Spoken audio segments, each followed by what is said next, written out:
I'm Kam Bellamy, and I am the director of Springboard Foundation for Whole Person Learning. Um, just share a little bit about myself. My background is largely in community living. I spent 20 years living in Camp Hill communities, both in England and in the US. I feel really passionately about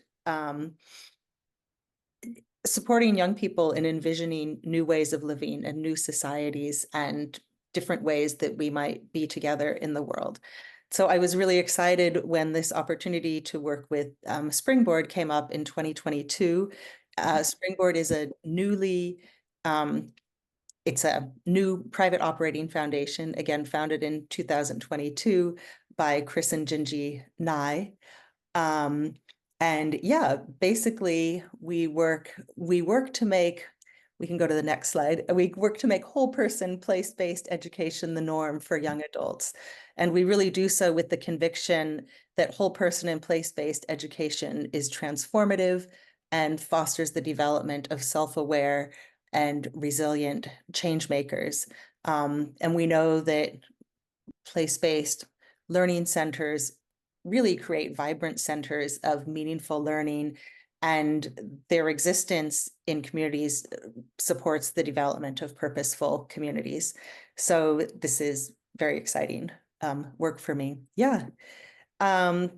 And then we aim to prototype the future of whole person place-based learning by providing educators with the tools, community, and platform needed to grow and thrive. And we really work to build bridges between the education system of today and the education system of tomorrow by connecting colleges and universities with whole person place-based learning centers. And in order to make the case for whole person place-based learning, particularly at the young adult level, Springboard recognized the need for a really solid research and evidence base that could show the effect and power of transformative education that it sounds like all of us here tonight are working on. And to that end, we were really fortunate to bring on as our research director, Grace Greenwald. And can I share 2 sentences about you, Grace? Just to, Sure. so Grace worked to build Outer Coast, which is a nascent liberal arts college in Sitka, Alaska, that you'll hear about tonight. And she graduated from Stanford with a bachelor's in human biology and concentrating in neuroethics, which I think is really interesting. And more recently, she earned her master's in education from Harvard Graduate School of Education, where she studied education, leadership, and school design. And then I'll turn it over to you, Grace. Maybe you can share something fun about yourself, but I wanted to make sure we got all your credentials in there. Thanks, Cam. Oh no, I'm plumb out of fun facts. Yes. But yeah, my name is Grace. It's so great to be here with you all. I'm really excited to have this conversation and be able to kind of take this document, which Cam and I have been working hard on over the last 5 or 6 months or so, and really share it with people and get reactions, and really talk about kind of the theories and things that we've unearthed here. Yeah, my interest in education stems mainly from this big formative experience that I had helping to build up a microcollege called Outer Coast. And what was really wonderful about this paper is that it took, 4+ years of being kind of in the weeds, of being working with students on all sorts of ways. I did administration and operations and teaching and student counseling, and just, in a small kind of startup education environment, you just do whatever you need to do to make sure the community is thriving and people are learning.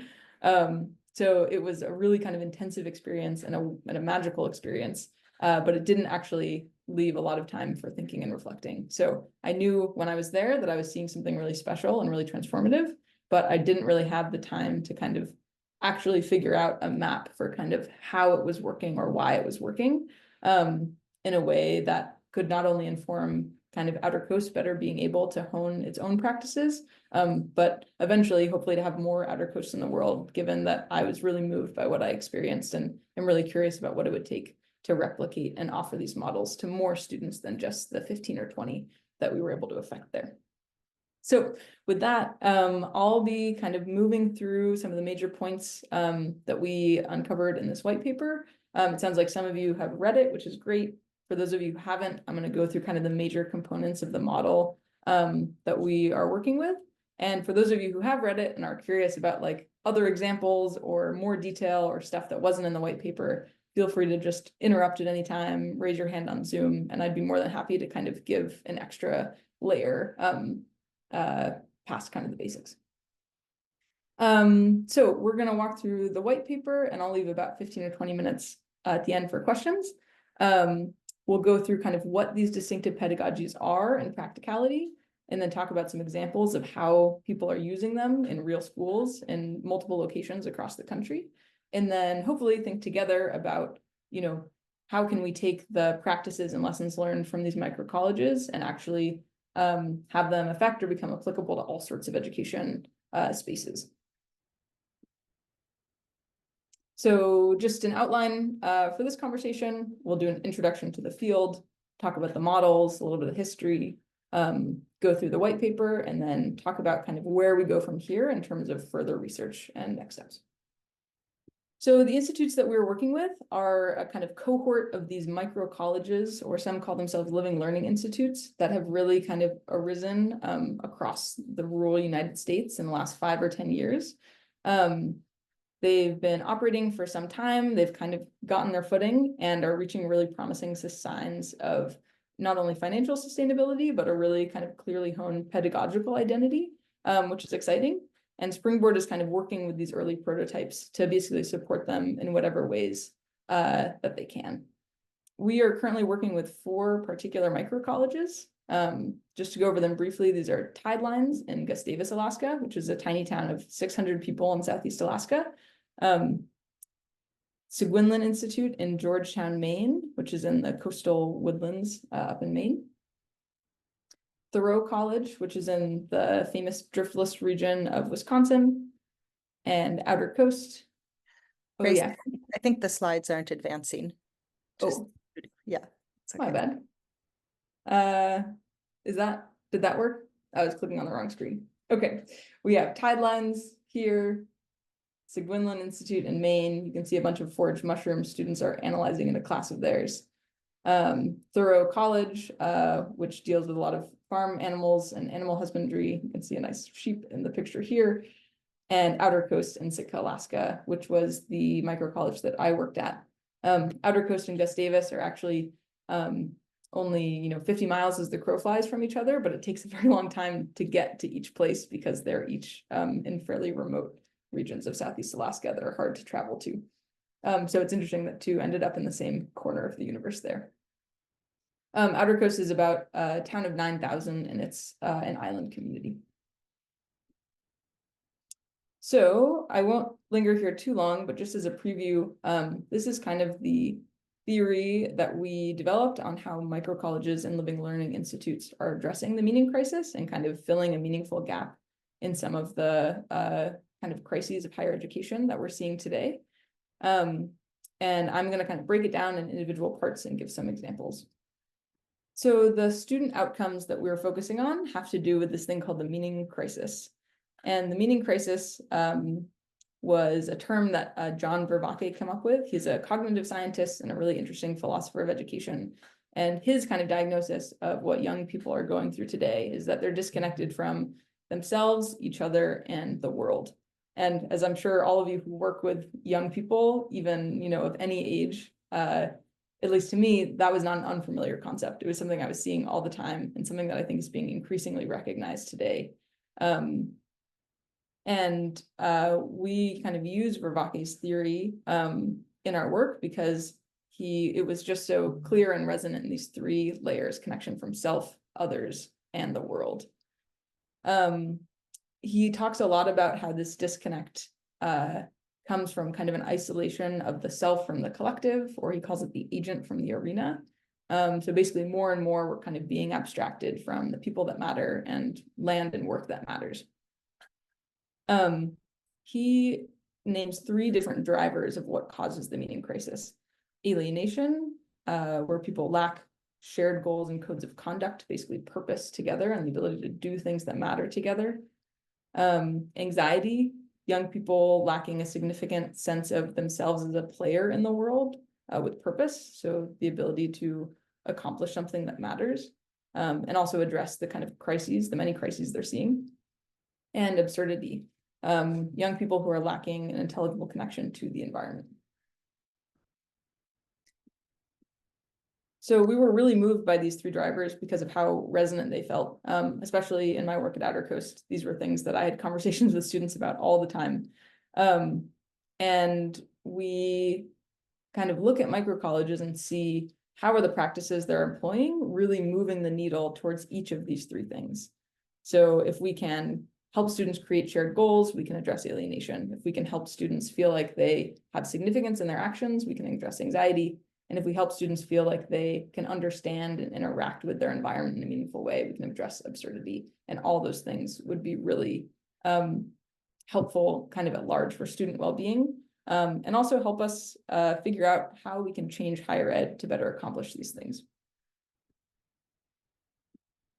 So looking at the microcollege model, there are kind of four hallmark tools that make up the idea of this modern microcollege: self-governance, labor, communal living, and place-specific academics.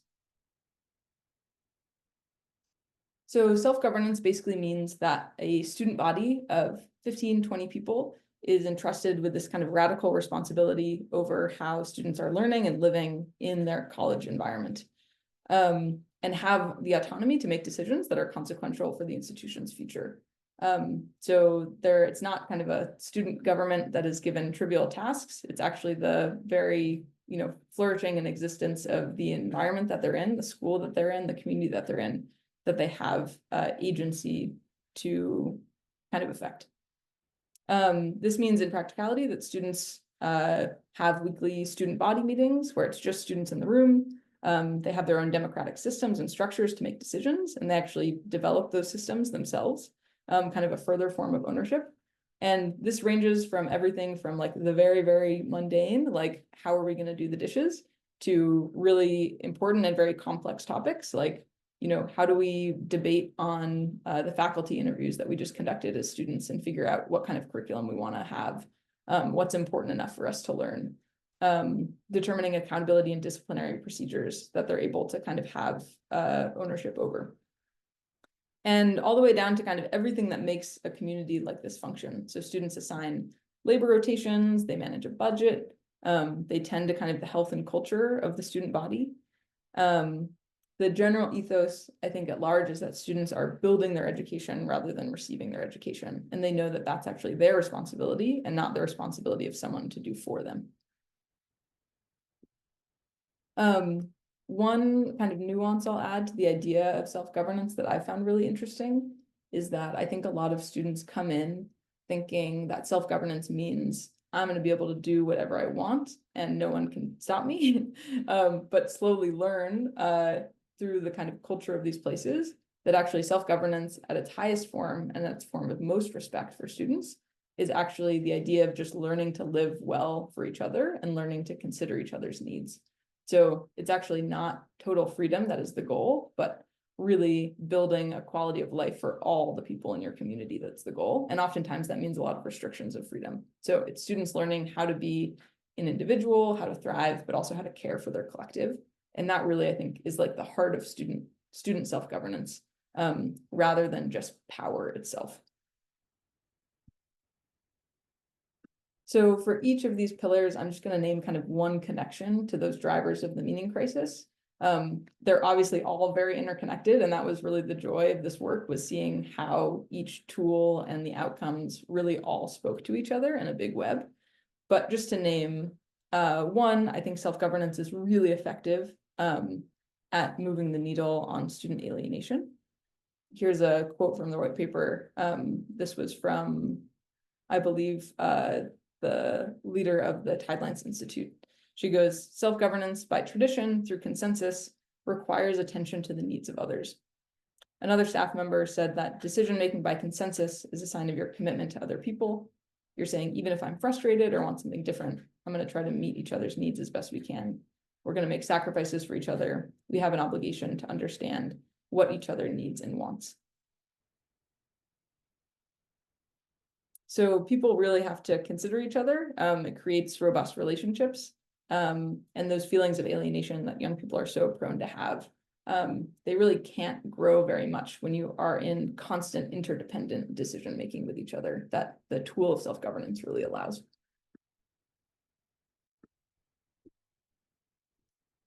Thinking about labor, what does this look like in these example programs that we are studying?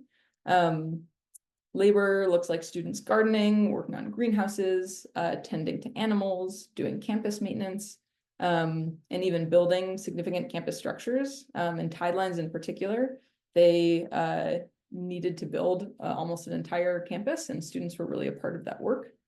In other places, it looks like doing labor for other people. So at Outer Coast, students are helping with significant harvest efforts throughout the island. And Sitka is a place where everyone kind of has to pool their hands and resources to make sure that people get fed, that traditional foods can be given to elders. It's really a community culture just simply from being on an island that really calls for everyone to lend a hand in the physical labor needed to pickle and preserve and fish. So students are kind of naturally absorbed into that, but it's something that's really a hallmark of the microcollege model. Labor has also, for some of these microcolleges, been more about actually service. So even if it's not manual labor, any type of service to the community. At Outer Coast, students are doing service partnerships 10 to 15 hours a week, and really, again, just contributing their hands to Sitka at large as much as they are to their individual microcollege community. Something, I guess, personally that I really feel so strongly about the labor program, or giving students in education spaces more chances to work with their hands and do manual work, is the way that it really builds people's relationships. When you are working on a project that is physical, how people work under stress, how people work in different ways and different valences, it can really help people feel kind of seen and honored in ways that just having students build relationships in an academic setting can often eschew. So the idea is that every person's contribution to the microcollege community is really honored. So whether you're doing the dishes, or you're building the building, or you're milking the cows, or you're raising your hand in class, that all those things are contributions to the community that are kind of on an equal playing field. And I think that can be really positive for students and help each other form those relationships in new ways.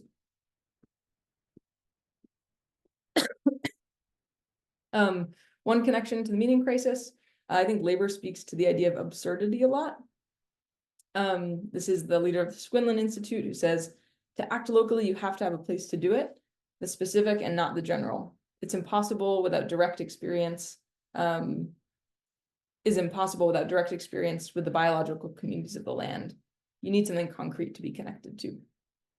So the idea of the labor pillar isn't actually to create kind of a bunch of homesteaders who can, provide for their every need and live off the land. It's really the idea that to do specific work in a specific place really requires being attuned to that place and being able to work and kind of develop yourself and the resources of that place in tandem. The physicality of the work, working with your hands, kind of helps that abstraction, where we're often so far away from all of the things that we use and create and the objects of our communities. So anything that brings us closer to kind of the physical stuff of life, rather than being abstracted to it, I think that really speaks to this idea of absurdity that Bourbaki comes back to.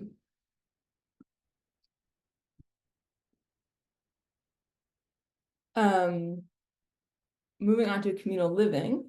So students in these microcolleges, some live in houses, dorms, cabins, but I think the main thing to note about communal living is that it's so different than the communal living of a normal college dorm experience. One of my favorite Outer Coast students, who I still keep in touch with, I was asking her about how she describes this, because she had gone to the University of Montana for 2 years before she came to Outer Coast. So she had lived in a dorm, she had lived with other people, and then she had the communal living experience of being in a microcollege. And she described it as, in a normal college, you can live beside people, but in a microcollege, you have to live with people. So when you share the labor and the responsibility of cooking and cleaning and kind of all of the maintenances, the kind of normal mundane maintenances of a house, and really kind of share that space more than just roommates, more than just dorm mates, you create something that's you create relationships, and you create kind of an energy of a house that's really special and really unique. And that I think a lot of more traditional colleges are kind of lacking.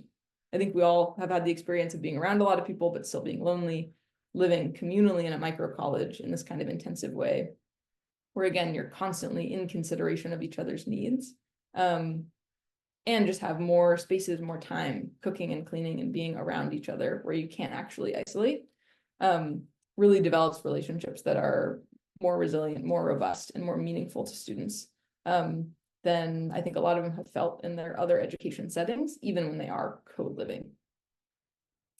Another student described communal living as what it means to share a world, and described it as a living, breathing thing. So you can tell that when students live together in these small spaces, it creates something that's more than just the sum of its parts, more than just people on a hall. And a lot of that just has to do with daily tasks. It's nothing special, cooking and cleaning. I think communal living to me really speaks to that idea of anxiety. I really love this quote from a student named Ben Samuels, who is a student at the Microcollege Deep Springs in California. He says, if you think of a Harvard or a Yale as a mountain, you can think of the microcollege as a spider web. Every action sends vibrations everywhere else. Students are put into situations where if they aren't showing up fully, very quickly there's a group meeting where the students talk to each other and let that person know that the group needs you. It's not a chastisement, it's saying you got this. It depends on all of us to bring this thing alive. So when students are put into the responsibility of communal living, they feel not only kind of little moments of competency where you're constantly doing things for other people that they notice and that you can tell matters, but you also have to rely on other people and know that you need them as much as they need you. And I think the idea of anxiety is that nothing you do matters. And so communal living just on a daily basis provides students with those opportunities to feel valued and to value other people. And I think that's really kind of underappreciated, those little feelings that students can have. And the very last one is the pillar of place-specific academics. So this one, I think, might feel the most kind of normal of like, oh, place-based learning is a thing that a lot of schools do nowadays and is pretty commonplace, even in the more traditional spheres of higher education. But I guess I'll stress here that at these microcolleges, they really take the idea of place-basedness and really kind of push it to its furthest extremes in a way that I don't feel like I've seen in other places, where place-based might mean a local field trip or a unit in a project where students are focusing on the place that they are. I think one helpful way to think about it is that microcolleges are trying to fight against this kind of like airport model of education, as a friend once told me, where an airport is the same no matter where it is. You engage in the same processes, you can see the same things. It doesn't matter where the airport is because its function is just to transport people. Microcolleges kind of take a different approach and say, actually, where you are should matter and should affect what you learn. We should be learning very different things depending on where we are. For some microcolleges, that means actually paying attention to just the physical land. At Thoreau, students learn, how to farm regeneratively based on just the patches of land that are in Wisconsin, saying, what about this soil? What do we grow? What's the environment like here? And that can be the content of, entire units of the course, is to really think about the plot of land that you're on and the smallness of that, but also the expansiveness of it. For other microcolleges, it kind of means something more than just land. It expands to culture and people and place and history. That's all kind of interconnected with the idea of land and place. So for example, at Outer Coast, the language that is spoken in this region of Southeast Alaska, the indigenous language called Tlingit, is a really important part of being connected to place. Language, what you call things, how you tell the stories of things that have happened on that piece of land, are really just kind of delicately intertwined. So all students at Outer Coast are required to learn the Indigenous language and host revitalization efforts. And that is really the core part of the academic curriculum. Students will take liberal arts classes in philosophy and literature, and they take classes in ecology, but really learning the language is the cornerstone of the academic identity there. And I think this place-specific academics is also really keenly tied to absurdity.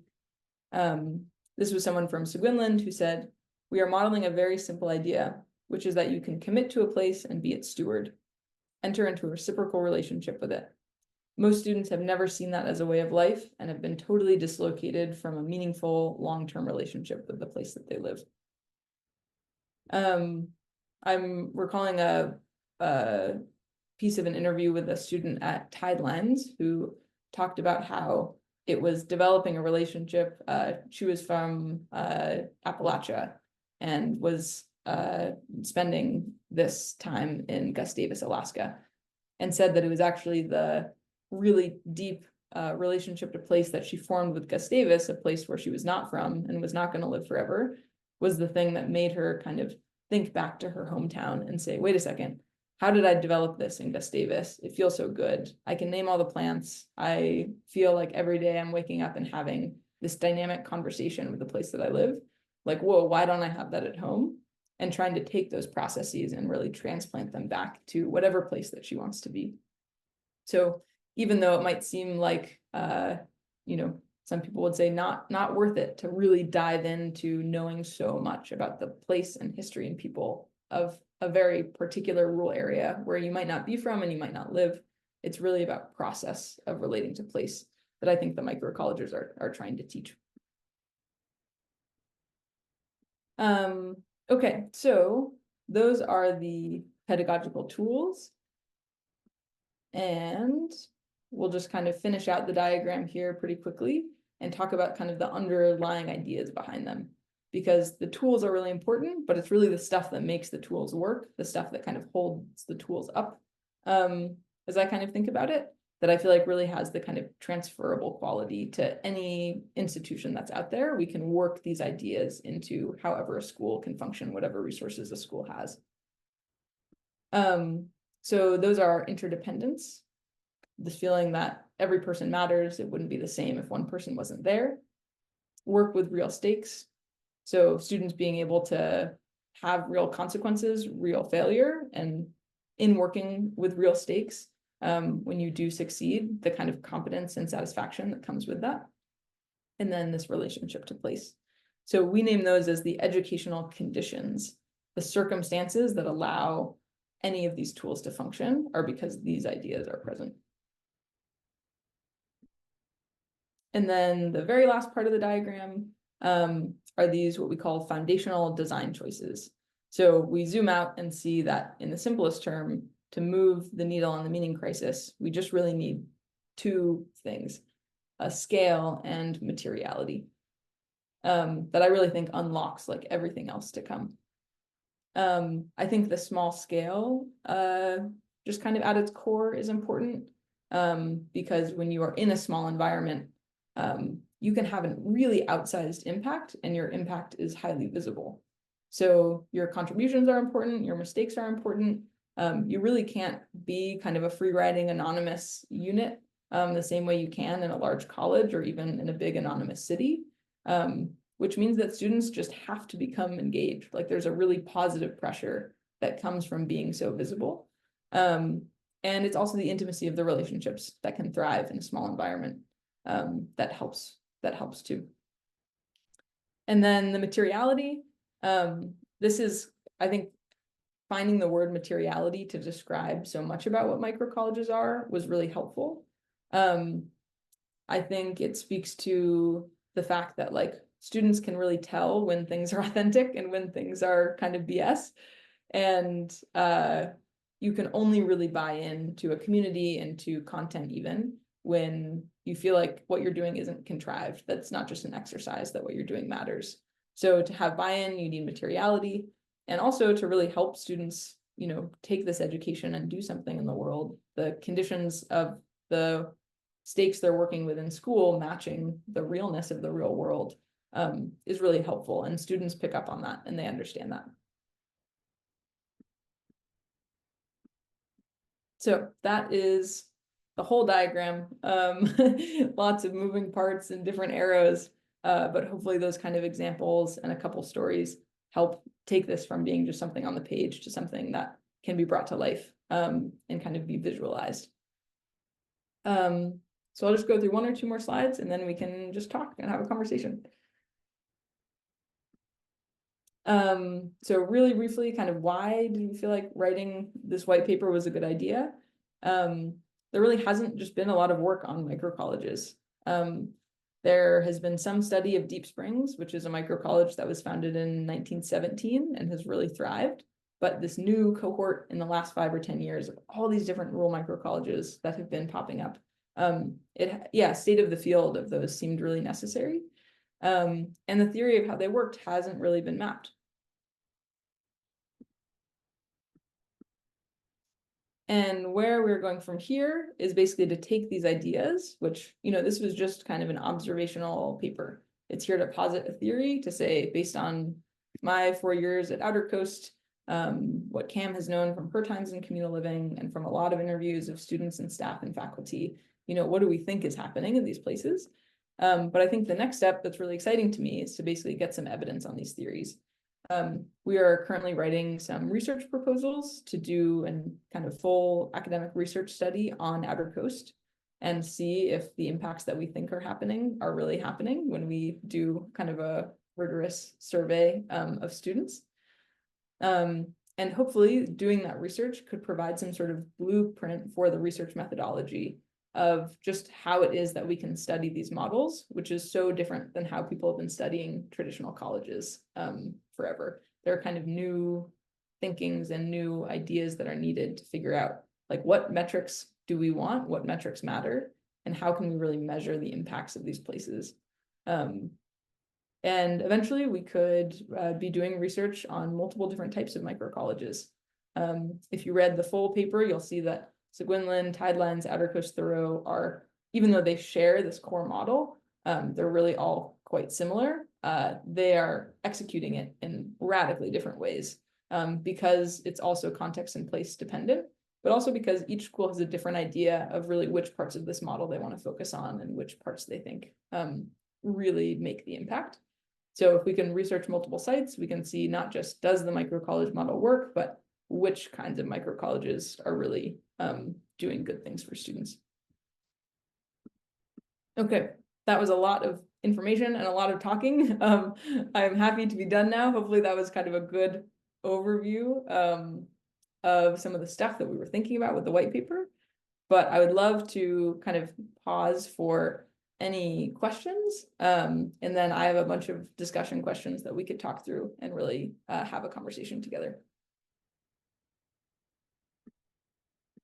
Thank you, Grace. That was really wonderful also for me to hear you speak about it so fully in that way. We've talked through it a lot piecemeal, but yeah, I think this is the first time I've seen you really go through it in this way. So thank you. I appreciated that. Yeah. I do have a question. I've been focusing this year a lot on teachers, more so on like burnout and looking to find more research on how to find solutions for that. I was curious, with your model, did you get any feedback from the faculty that the students were interviewing and how their interactions with the program was? Interactions, like their experiences of burnout, Yeah. or just kind of general job satisfaction? Just their experiences with the holistic approach. I mean, what was their feedback? Did they like love it? I mean, just anything that they were experiencing? Yeah, that's a good question. I also have just mostly the most kind of faculty interactions I have are just from the people that I worked with at Outer Coast. I didn't speak to too many faculty at the other sites. But yeah, on the topic of burnout, like something I found really interesting about being a faculty member in a micro college is it often involves working in a very rural place where the micro college community basically becomes your community. There aren't a lot of people who live in Sitka.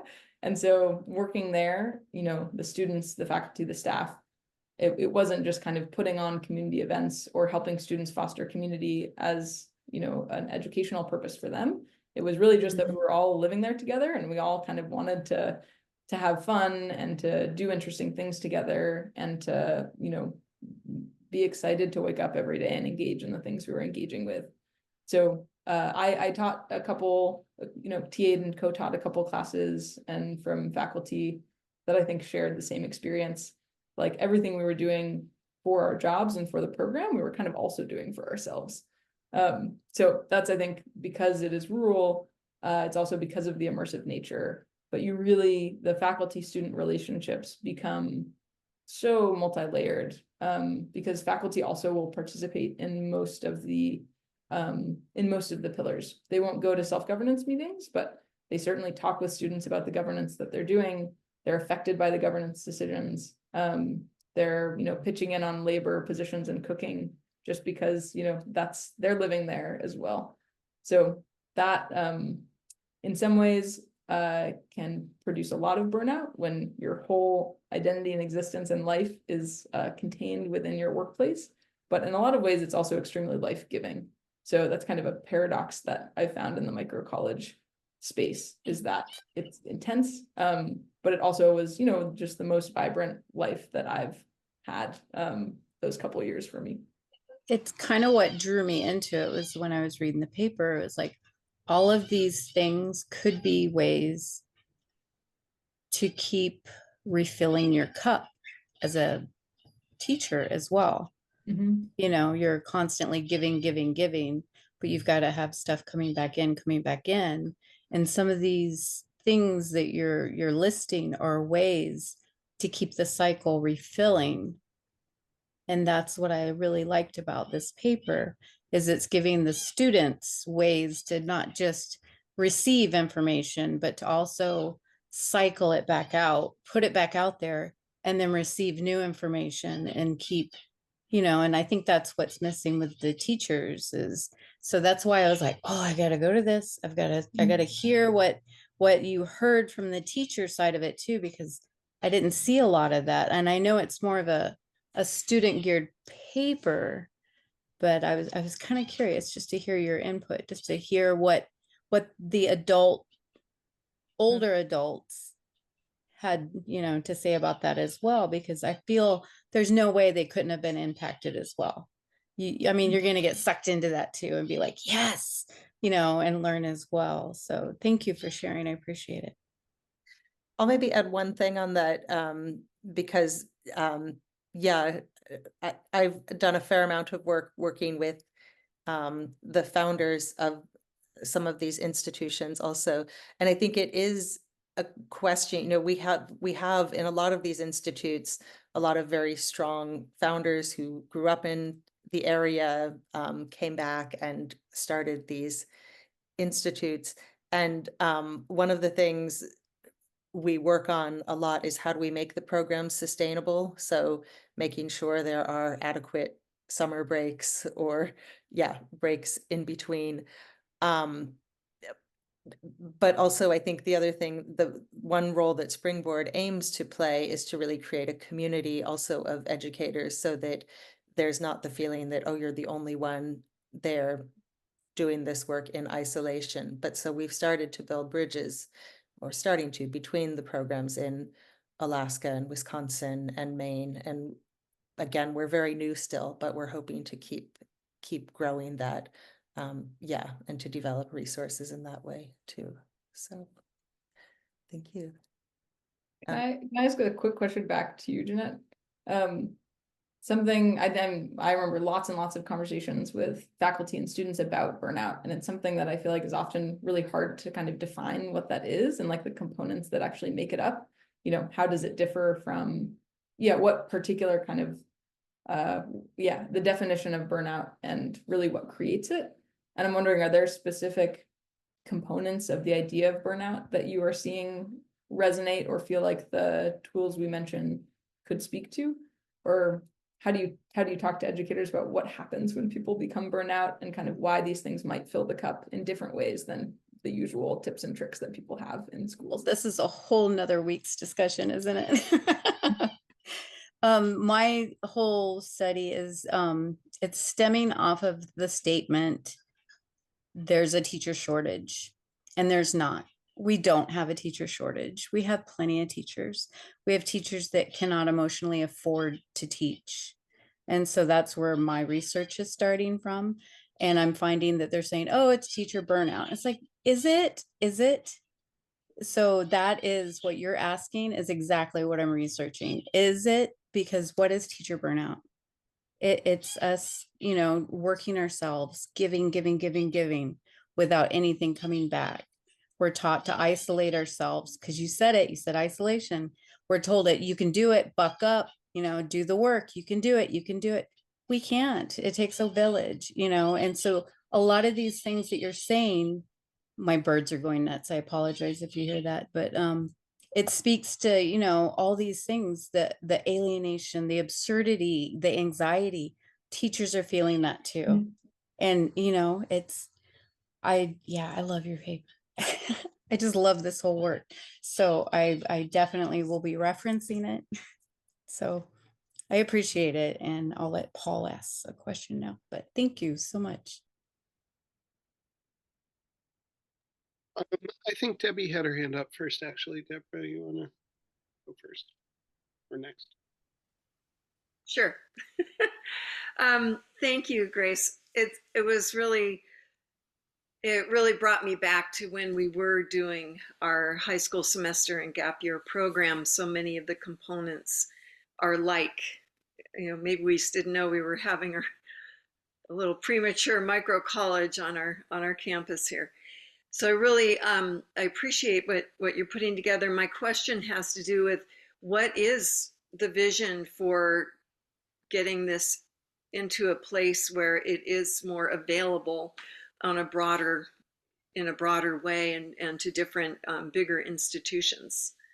I'm wondering what Springboard's plan is for that. Do you want me to? Yeah, speak do to you that? want to talk about this? That's Sure. all Pam's working on, so I'm sure you have lots to say. Yeah. Well, one, I want to give a big shout out to our founders, Chris and Gingy and I. They hope to be here this evening, but I think didn't manage to make it. One, I really appreciate Chris and Gingy are very good at taking the long-term vision. So I think we really understand that this is a big picture project. It's not going to be done in 3 years or 5 years or maybe even 20 years. But I think we do actually have a strategy to get there. One, we feel really committed to building a strong field of prototypes. So we need to be able to point to high quality institutes and say, hey, this is the work we're talking about. This is what we want to see happen. So I do a lot of work with individual institutes in terms of business planning and fundraising and looking at what models are what's sustainable for the educators and what's working. And then part of this paper that Grace has worked on was an effort to pattern, to like model, to be able to really articulate and make visible what we see happening. So yeah, so first we have build the field of prototypes with a strong focus on quality. And then two, develop the research and evidence base so that we can really go and talk about it, just like we're doing here, and say, hey, this is what we're seeing, this is what's happening. And we are talking about it a lot of, different places. And then the third thing that needs to happen is the ecosystem development. So we're working to develop the ecosystem of funders. Who are the funders that are going to fund this? We talk a lot also to colleges and universities to say, hey, you see that this is happening to your students. We have very practical tools that can help you address students' increasing feelings of anxiety. Again, we're just a couple years old now. The white paper has just come out, but we're really working to use it to position ourselves to be able to make direct links and direct connections with the high quality programs that we work with colleges and universities. And every program that we work with now already is able to offer college credit through their program. Outer Coast is its own fully accredited 2-year institution, which is really amazing. But yes, yeah, that's our strategy. Build the field of prototypes, develop the research and evidence base, and then create the ecosystem in which these institutes can thrive. Yeah.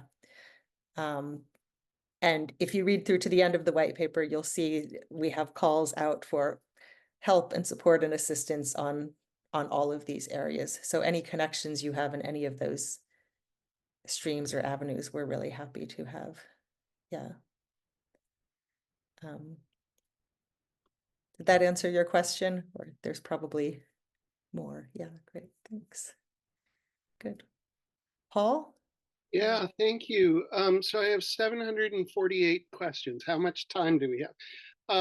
No, it's great. Really lovely paper, research presentation, really important. I feel like micro schools are getting on the map, K-12 schools more and more. And I'm just looking at my inbox and got invited to a micro schools, workshop. And I think the idea of microcolleges, which I know, and I know in the white paper you reference the folk schools and Berea College and other prototypes and other manifestations that embody some of the similar values and sort of core tenets. I guess a couple of things. One is the use of the word absurdity and absurd. Would love to know more about why Vervaeke is using that term. Where did it come from? I hear that you're using absurd as an indicator of disconnection from place, and I'm wondering what the history or etymology you're drawing from in that regard. For me, it makes me think of the book Growing Up Absurd, 1960 publication. I don't know if that's was on the map, but it was really big deal in 1960. And it really spoke in Goodman's mind to the alienation youth was feeling at that time as a result of the conformist culture of the 50s, the way he analyzed it anyway. And it really gave birth, in many ways, that title to the whole free schools movement and democratic education. So that's one thought. I really was glad to hear you, Kam, just mention accreditation, because I have been involved with and was president of a graduate institute that I would say, and I get the irony, but was an online micro college or micro grad institute. And huge obstacle to fulfilling the mission was accreditation and the incredibly oppressive bureaucratic structure of the accrediting universe and all that. Anyway, so I'd love to, I don't know, hear more or thoughts, exploration about ways through or around accreditation. I know graduate institutes that are using like off-island, like Cayman Islands universities to become, quote, accredited, only that accreditation is not recognized by anyone in the United States or the EU, and that makes those credits that students have earned really problematic. And I know it's not the only reason to go to college is to get those accredited degrees, but it makes a difference. And I think if the microcolleges are going to occupy a meaningful corner of the landscape, that's going to be a nut to crack. I think you're going to be self-limiting. I mean, like, no criticism implied at all, but like Grace, you chose to attend Harvard rather than a microcollege. Like, why? Maybe there has to be some sort of like, I don't know. Anyway, and 78 other questions, I'm going to stop now. Anything you want to speak about is fine. Yeah, so many great thoughts. Thank you so much. And I'm excited to check out this absurdity book, which I have not read. But I'll chime in just a tiny bit on accreditation and then see if Cam has any thoughts. I love talking about accreditation. I think it's totally, and this is just kind of my personal opinion, especially working with Outer Coast that has been trying to get accredited for 8 years and still actually is not an accredited school. We're in the mire swamp of trying to work that out. But I totally think it's the key to long-term sustainability and replicability for these schools, to the previous question. Yeah, one, I think because only certain people can take the risk of attending a school where you don't know if you're going to get that stamp of approval of a degree or the credits, which is just so kind of necessary almost in our world, to have financial, socioeconomic stability. We aren't going to get the diversity and accessibility of students that we really want to serve without the ability to provide kind of the value add of a college degree, whether it's an associate's degree that's transferable to a bachelor's, or whether it's just college credit. I think it's incredibly important. And also, I think kind of a maybe secondary level to this is that when you are accredited, you can have access to the Pell Grants and kind of other federal funding, which most of these microcolleges really prize that idea of financial accessibility. A lot of them are pay what you can. They give out significant scholarships to students who can't afford it. But as these schools grow and as their funding sources change, I think the federal funding will be needed for students of any income bracket to be able to attend. Yeah, and I think there are so many different ways forward. I guess two that I can name quickly is that there are a couple of really interesting folks who are trying to create whole new accrediting bodies. Accrediting bodies that are specifically for innovative schools that wouldn't make a school kind of morph into the boxes needed to pass through to accreditation. And that's even a process that takes 10 years and so much money in terms of staff time to accomplish, as I'm sure you know. So there are folks who are trying to say, instead of helping people get through our current system, what if we made kind of an alternative lane? Those are very early projects, but they are gaining some popularity. And I can send you a couple links to some folks who we've been speaking with who are trying to create these new bodies.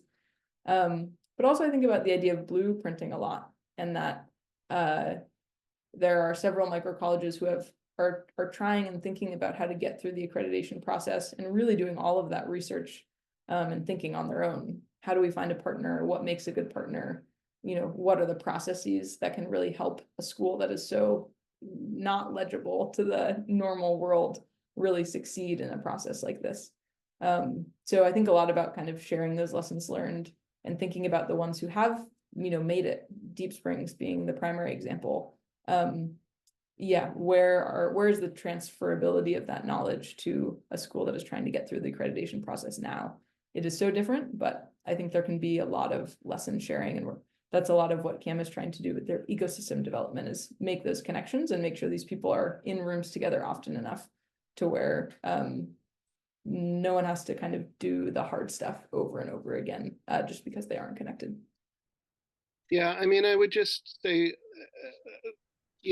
kudos to those trying to design new systems of accreditation or new accrediting bodies, or the people who oversee the accreditors or whatever.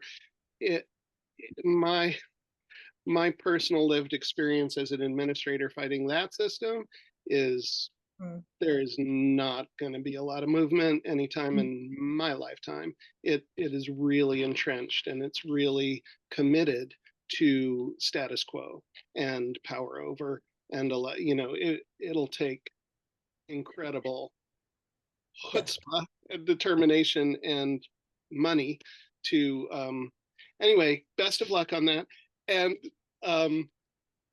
but I think the small programs, I don't know if you'd call them microcolleges, but the small programs that I've seen work through that, which I do think is, I mean, it's a bummer that it's necessary, but I actually think the accreditation piece is essential for microcolleges to remain visible and have a voice. Yeah. what I've seen kind of work sometimes is the partnering with an umbrella institution, with a university that is willing to be sort of a sponsor for the micro college. And I think that could be effort that is really well spent for some of these schools. What's your closest university? Is there a progressive department that you could, anyway, I think there are cracks that could be fruitful. That's what we've been doing a lot of. Prescott College, as an alternate one, has been very interested and willing to accredit, like Thoreau College, for example. Seguinland Institute is accredited through the University of Southern Maine and the Honors College there. And we're looking for more and more of those partnerships. And in fact, yeah, and they're coming. Hamilton College and other universities are really part of what we're working to do is also to show the benefit to the colleges and universities of partnering with us, how it can be helpful for their students. And we are starting to get some resonance with that. Yeah. Especially as the conversations keep going around the public purpose of education and that. So yeah, yeah. We're exploring all avenues now. Yes. Yeah, I would love to keep talking though and see if there are places you've heard of or kind of, yeah, what those wigglings look like for the ones who have succeeded. Yeah. I'm aware of the time and I know some people have had to go. Yeah, thank you so much, Kam and Grace. Really appreciated having you. And yeah, it's really so wonderful what you're doing. All innovation in those spaces, I think, is so important. So thank you for doing this. Thank you. Thank you all for coming here. And I just put in the chat, we do have a micro college network that was a recent alum-led initiative. And every so often there are things posted there related to the micro college movement. And if you're interested to join, we'd love to see you there. And if you do join, please make a post and introduce yourself and say who you are and what brings you there. But yeah. It was nice to meet you all. Thank you so much for listening, and yeah, hope to connect further. Yeah. Thank you. Thanks all. Good night. Good night. Much. Good night. Thanks.